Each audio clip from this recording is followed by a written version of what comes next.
여러분, 무더운 여름 안녕하십니까? 잘 지내고 계시죠? 더운 여름 보양식도 여러분 잘 드시고 계십니까? 여러분, 어떤 음식을 좋아하십니까?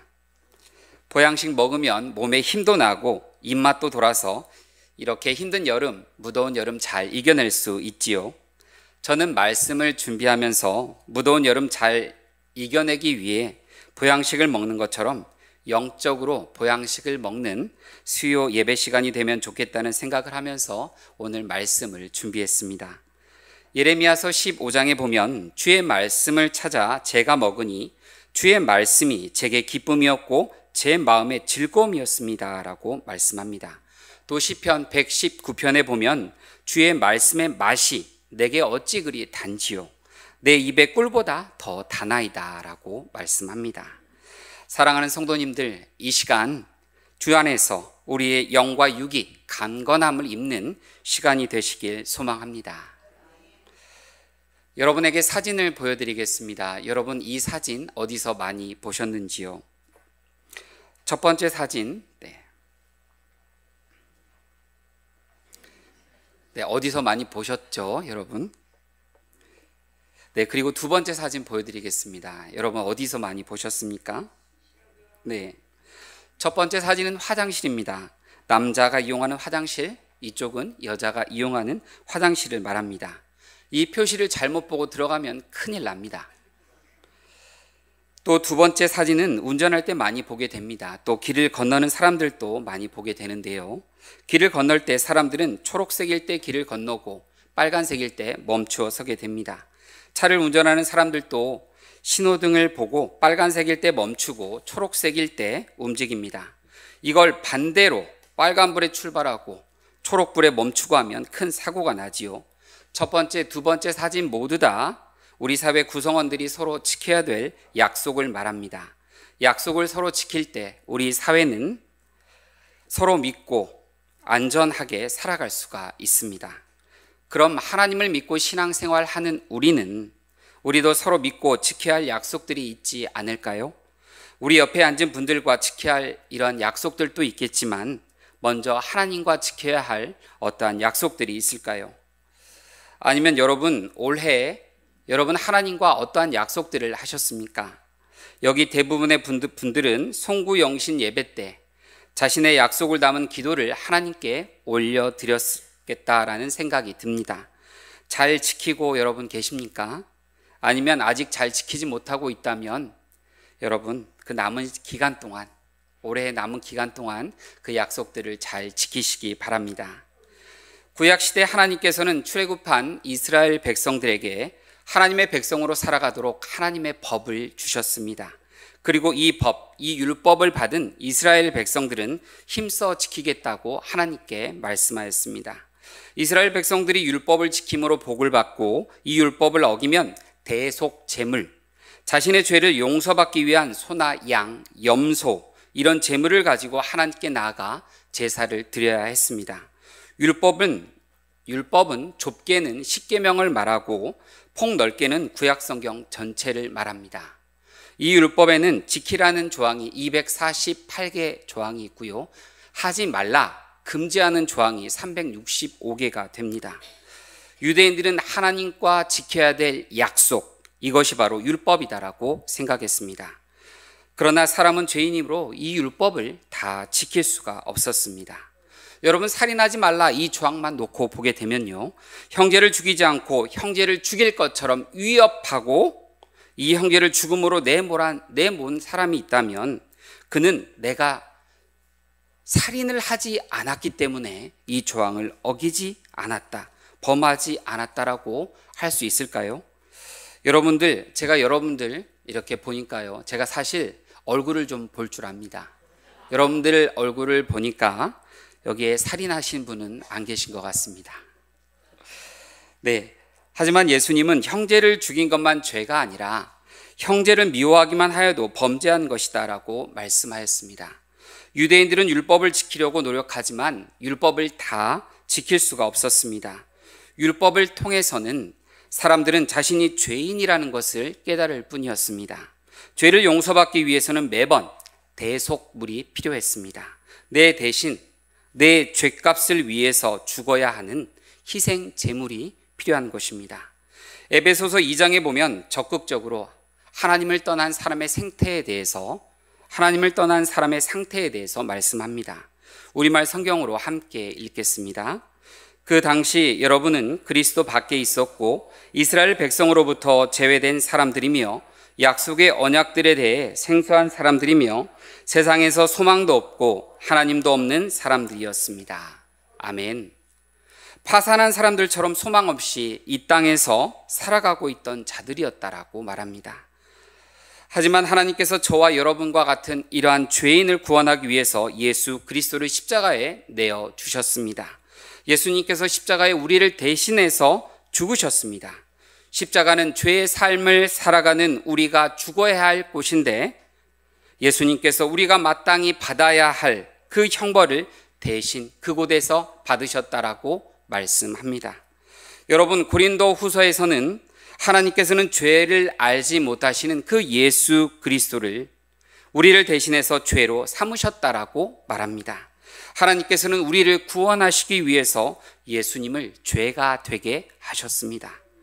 죄된 예수님께서는 십자가에 죽으셨습니다. 죄의 싹슨 사망이라는 그 말씀대로 예수님은 죽으신 것입니다. 하나님께서는 예수님께서 친히 우리를 위한 희생 제물이 되셔서 십자가에 죽게 하셨습니다. 로마서 10장에 보면 너희가 너희를 위해서 십자가에 죽으신 이 예수를 마음에 믿고 시인해서 구원을 받는다라고 말씀합니다. 지난번 설교 시간에 함께 읽었는데요. 오늘 다시 한번 읽겠습니다. 로마서 10장 9절과 10절 말씀입니다. 내가 만일 내 입으로 예수를 주로 시인하며 또 하나님께서 그를 죽은 자 가운데서 살리신 것을 내 마음에 믿으면 구원을 받으리라. 사람이 마음으로 믿어 의에 이르고 입으로 시인하여 구원에 이르느니라. 아멘. 예수 그리스도가 나를 위해서 십자가에 죽으시고 부활하신 사건을 내 마음에 인정하고 받아들이고 그것을 고백하면 이것이 바로 예수와 나와 바로 이 관계가 시작되는 것입니다. 여러분, 아담과 하와가 처음 만났을 때 하나님께서 하와를 아담에게 데리고 오셨습니다. 이때 아담이 하와를 보고 말을 하는데요. 뭐라고 얘기했죠? 네, 이는 내 뼈 중에 뼈요 내 살 중에 살이로다 라고 말했습니다. 여러분에게 이렇게 말했던 사람 어디 있습니까? 네, 집에 있습니까? 아니면 직장에 지금 나가서 열심히 일하고 계십니까? 네, 다음에는 함께 데려오시면 좋겠습니다. 네, 여러분, 이 말은 바로 나와 이 사람은 나눌 수 없는 사람이라는 것을 말합니다. 전부라고 인정하고 고백하는 것입니다. 이렇게 하면서 이들의 부부 관계가 시작된 것입니다. 사랑하는 여러분, 우리가 교회만 다녔다고 그리스도인 신앙인으로 불려지는 것이 아니라 바로 죄와 버타며 살아가는 나, 어찌할 수 없는 나를 구원하시기 위해 십자가에 친히 희생 제물이 되어서 죽으신 바로 예수 그리스도, 내 대신 피 흘려 모든 값을 치르신 바로 예수님, 이 예수님이 나의 예수님이다라는 이러한 마음의 고백이 있어야 합니다. 여러분들의 이러한 입술의 고백이 있어야 됩니다. 이러한 고백이 있을 때 나와 예수 그리스도는 연합하게 됩니다. 그리고 우리에게는 예수님을 따르는 삶이 시작됩니다. 여러분, 바로 이 날이 바로 크리스천 하루입니다. 하루. 1일차이지요. 네. 여러분, 예수님을 믿는 사람들에게 주시는 하나님의 약속이 있습니다. 오늘 말씀을 통하여 우리에게 주시는 약속들을 함께 살펴보도록 하겠습니다. 예수님을 믿음으로 받는 약속, 첫째는 의로움입니다. 본문 3절 말씀 함께 읽겠습니다. 성경이 무엇을 말하느냐? 아브라함이 하나님을 믿음에 그것이 그에게 의로 여겨진 바 되었느니라. 아멘. 로마서에서는 의롭다라는 단어를 많이 사용합니다. 의에 대해서 많이 말씀하고 있는데요. 바울은 의에 대해서 서신서에서 아주 중요하게 다룹니다. 이 의롭다는 단어를 풀어보면 어떤 두려움이나 정죄감, 열등감 없이 하나님 아버지 앞에 설 수 있는 능력을 의미합니다. 만약 여러분의 자녀들이 아버지 앞에 나아갈 때마다 움츠려들고 겁먹고 두려움 속에 있다면 아버지가 자녀를 보고 기뻐할 수 있을까요? 자녀들도 아버지와의 그 관계, 아버지와 아들됨의 그 관계를 누릴 수 없을 것입니다. 아버지와 관계를 누릴 수 있는 우리의 그 사이가 되어야 되는데 아버지와 자녀의 그 사이를 누릴 수 없는 그런 이유 중에 가장 큰 것은 바로 우리가 죄의식을 가지고 살아가기 때문에 그렇습니다. 죄의식은 사람들을 노예로 만들었습니다. 죄의 노예로 만들었습니다. 죄의식은 믿음에 대한 가장 완악한 적입니다. 정죄 아래에 있는 사람은 말씀에 대한 믿음을 가질 수 없습니다. 너 같은 죄인이 무엇을 한다고? 너도 크리스천이니? 너가 한 말이 아무런 반응이 없을 거야. 너 자꾸 넘어지는 죄가 있잖아. 너의 그 모습 그대로 하면서 어떻게 사람들에게 그렇게 말할 수 있니? 너 자녀들 앞에 설 때 너의 모습을 봐라. 사단은 자꾸 우리에게 죄의 의식을 주어서 하나님 앞에 나아가지 못하게 합니다. 우리를 낙심시키죠. 하지만 주님께서 자녀들에게 의에 대한 약속을 하여 주십니다. 예수님께서 우리의 죄값을 치르실 뿐만 아니라 우리의 원수이자 주인인 사탄을 정복하고 사탄에게 그 권세를 빼앗으셨습니다. 그리고 합법적인 근거 위에 하나님의 의를 우리에게 주십니다. 베드로전서 2장 24절입니다. 함께 읽겠습니다. 친히 나무에 달려 그 몸으로 우리 죄를 담당하셨으니 이는 우리로 죄에 대해 죽고 의에 대하여 살게 하려 하심이라. 그가 채찍에 맞음으로 너희는 나음을 얻었나니. 아멘. 의에 대해서 살게 하려 하심이다라고 말씀합니다. 고린도후서 5장 21절에 이렇게 말씀합니다. 함께 읽습니다. 하나님이 죄를 알지도 못하신 이를 우리를 대신하여 죄로 삼으신 것은 우리로 하여금 그 안에서 하나님의 의가 되게 하려 하심이라. 아멘. 하나님의 의가 되게 하려 하심이다라고 말씀합니다.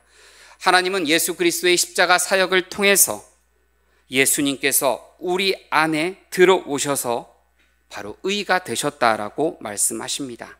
고린도전서 1장 30절 말씀 함께 읽겠습니다. 너희는 하나님으로부터 나서 그리스도 예수 안에 있고 예수는 하나님으로부터 나와서 우리에게 지혜와 의로움과 거룩함과 구원함이 되셨으니. 아멘. 하나님은 예수님을 우리의 의가 되게 하셨다라고 말씀하고 있습니다. 여러분, 그래서 우리는 이제 어떤 두려움 없이 열등감 없이 하나님의 임재 가운데 설 수 있습니다. 예수님께서 우리의 죄를 위해 모든 값을 지불하셨기 때문에 그렇습니다. 예수님을 통해 우리가 의롭다함을 받았습니다. 사랑하는 여러분, 우리는 예수 그리스도가 이루신 그 사역을 믿기만 하면 됩니다. 여러분, 예수님을 믿음으로 받는 약속 두 번째는 은혜입니다. 은혜는 카리스, 헬라어로 카리스라라고 하는데요, 호의, 친절, 축복이라는 뜻이 있습니다. 은혜는 하나님께서 우리가 지은 죄에 합당하게 우리를 저주해야 되는데 우리를 저주하시는 것이 아니라 우리를 축복하신다는 것입니다. 은혜는 합당하지 않은 자에게 주시는 하나님의 자비, 하나님의 긍휼을 말씀합니다. 본문에서 아브라함에 대해서 말하는데 아브라함이 의롭다 함을 받을 자격이 없는데 하나님께서 그를 의롭다라고 여겨 주십니다. 본문 2절 말씀 함께 읽겠습니다.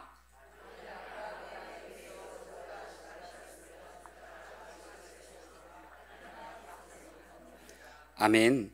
유대인들은 율법과 할례를 통해서 의롭게 된다라고 생각했습니다. 아브라함은 하지만 율법이 있기 400년 전에 하나님께 의롭다 함을 받았습니다. 또한 아브라함이 할례를 행하기 전 창세기 17장에 할례가 나오는데요, 그 이전에 하나님께 의롭다 함을 받았습니다. 아브라함이 율법을 잘 지켜서 할례를 행해서 의롭다 함을 받은 것이 아닙니다. 물론 아브라함은 자신의 행위를 자랑할 만한 그러한 일들도 했습니다. 본토 친척 아비의 집을 떠나서 갈 바를 알지 못하고 하나님이 가라 하시는 그 땅으로 갔습니다. 또 100살에 낳은 그의 아들 이삭을 하나님께 번제로 드리려고도 했습니다. 아브라함의 이 행동으로 의롭게 되었다면 당연히 아브라함은 자랑할 수 있을 것입니다. 그러나 하나님께서 아브라함을 의롭다고 여겨주신 장면은 창세기 15장에 나옵니다.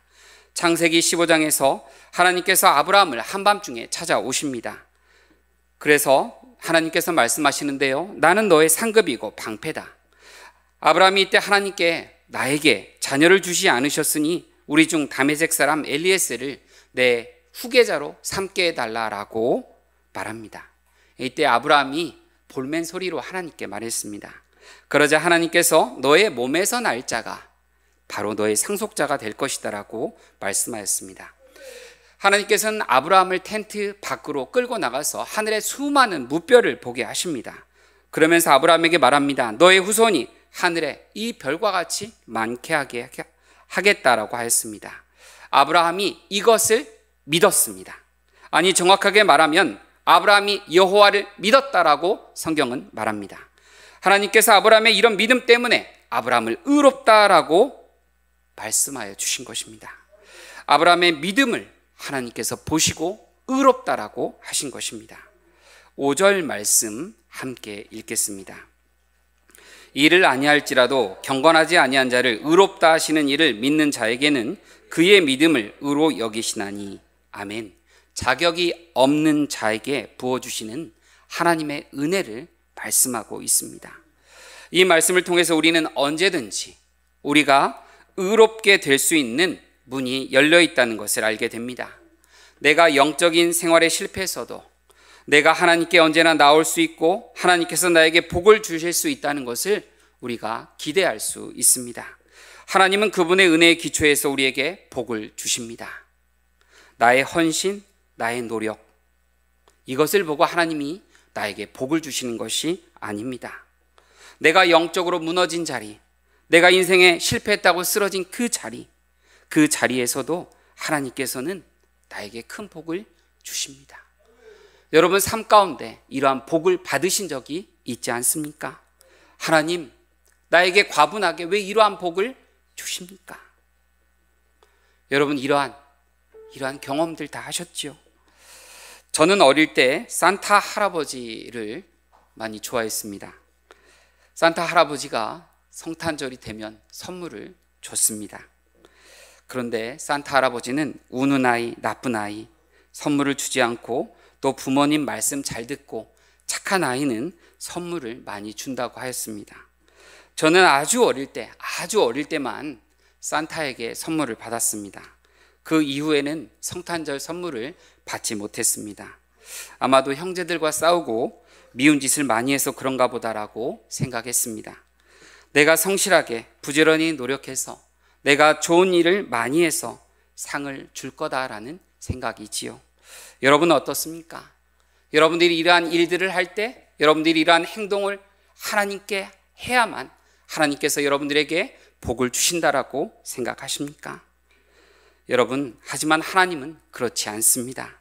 하나님은 복을 하나님의 은혜의 기초에서 우리에게 주십니다. 그래서 저와 여러분에게도 하나님의 은혜의 복이 열려 있다고 생각할 수 있습니다. 이스라엘 백성들이 광야에서 새벽마다 집 앞에 나가 메추라기와 만나를 그들이 원하는 만큼 거둘 수 있었던 것처럼 우리는 주님의 보좌 앞에 언제든지 나아가 하나님의 은혜를 구할 수 있습니다. 다윗이 하나님 앞에서 자신의 죄를 고백하면서 그가 은혜 받는 장면이 오늘 본문 6절과 7절에 나옵니다. 시편 32편에도 나오는데요. 오늘 본문 6절과 7절 말씀 함께 읽겠습니다.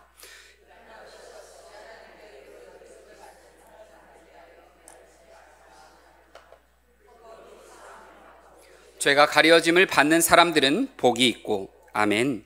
다윗은 허물이 사함을 받고 죄가 가리워진 자는 복이 있다라고 말합니다. 여러분, 다윗은 자신의 충신 우리아의 아내를 범하고 우리아를 전쟁터에 계획적으로 보내어서 죽게 하였습니다. 다윗은 우리아가 죽었으니 모든 것이 다 감추어졌다라고 생각했습니다. 하지만 다윗이 모든 것들이 다 일상으로 돌아갔다라고 생각하는 그때 하나님의 무거운 손이 다윗을 밤낮으로 눌렀습니다. 다윗은 영적으로 힘든 그 시기를 보냈다라고 생각이 됩니다. 그래서 다윗이 나단 선지자를 만나고 나단 선지자 앞에 하나님께 통회하며 죄사함을 구했을 때 그가 용서함을 받습니다. 그러고 나서 다윗이 고백하는 것입니다. 허물이 용서함을 받는 자는 복이 있다. 죄악이 가려짐을 받는 자는 복되다라고 다윗이 말합니다. 만약 예수님께서 우리의 죄를 다 계산하고 계신다면, 그래서 내가 너의 죄를 다 계산하고 있고 내가 이 죄를, 바로 너희의 이 죄를 다 정산할 것이다 라고 하면 여러분 어떻겠습니까? 아마도 여기 지금 편안한 마음으로 예배를 드릴 분은 아무도 없을 것입니다. 너무도 두렵고도 떨릴 것입니다. 사랑하는 여러분, 나의 죄를 용서해 주시는 주님, 그 주님의 큰 은혜를 받으셨습니까? 최근에 어떠한 큰 용서를 받으셨습니까? 주님께서 그 죄를 인정하지 않는 사람, 주님께서 그 죄를 계산하지 않는 사람은 복이 있는 사람입니다. 여러분, 우리에게는 하나님의 이러한 복이 있음을 기억하십시오. 말씀을 정리하겠습니다. 우리가 예수님을 믿고 살아가고 있습니다. 예수님을 믿는다고 하지만 예수님은 눈에 보이지 않습니다. 그래서 우리가 신앙생활을 하는 것이 비이성적인 것 같고 비합리적인 것 같다라는 생각이 들 때가 많이 있습니다. 현실 세계는 보이는 것을 믿는데 참 우리는 그렇죠. 예수님을 믿는다고 하지만 여러분, 우리는 예수님을 믿는다고 말하고 또 예수님을 따른다고 하며 또 신앙생활을 하고 있습니다. 그런데 죄와 벗하며 살아가는 이 삶이 바뀌지 않습니다. 예수님을 알고 예배드리고 살아가고 있지만 회개하는 그 순간뿐입니다. 내 믿음이, 내가 나를 돌아보면 너무도 형편이 없는 것 같습니다. 여러분, 우리는 우리 자신을 변화시킬 수 없습니다. 여러분, 우리가 우리의 믿음을 세울 수 없습니다. 그래서 하나님께서 우리에게 예수님을 보내신 것입니다. 사랑하는 여러분, 믿음은 내 안에 오신 예수 그리스도를 믿는 것입니다. 믿음의 주요 온전케 하시는 예수를 바라보자라고 히브리서 12장에 말씀합니다. 여러분 지금 여기 할아버지 할머니들이시죠? 네. 그리고 또 다들 손주를 보셨을 것이다라고 생각이 됩니다. 아니면 젊으신 분들은 자신의 자녀가 아주 어렸을 때를 생각하시면 좋겠습니다. 여러분, 아기의 그 잠자는 모습 얼마나 사랑스럽습니까? 네, 천사 같죠? 맞아요. 저희도 애들이 있는데 잘 때 가장 천사 같습니다. 그리고 아기가 배밀이 할 때 어떻습니까? 얼마나 귀엽습니까? 또 이렇게 바둥바둥 하다가 뒤집습니다. 얼마나 판타스틱합니까? 놀랍죠? 또 아이가 붙잡고 일어났습니다.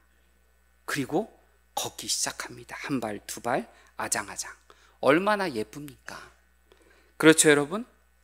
여러분, 손주들 보고 또 보고 싶죠? 네. 여러분의 자녀들 어렸을 때 어떻습니까? 어떠했습니까, 여러분? 여러분의 그 어린 자녀들 정말 보고 싶었고 항상 이렇게 함께 해주고 싶었었죠. 여러분, 이것처럼 하나님도, 바로 예수님도 우리를 이렇게 보실 것입니다.